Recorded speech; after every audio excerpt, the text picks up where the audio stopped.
গাইবান্ধার সাদুল্লাপুর উপজেলার ৫ নম্বর ফরিদপুর ইউনিয়নের মামুন মিয়ার ভাটার সামনে ঘটেছে এক হৃদয়বিদারক দুর্ঘটনা।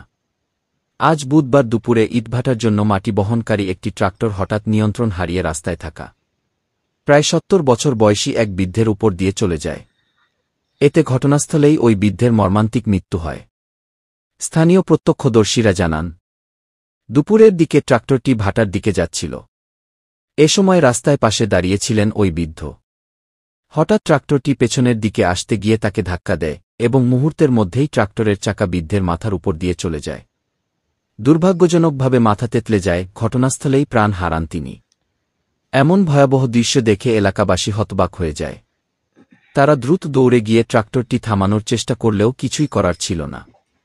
একজন বৃদ্ধ মানুষকে এভাবে রাস্তায় প্রাণ হারাতে দেখে আশপাশের লোকজন কান্নায় ভেঙে পড়েন।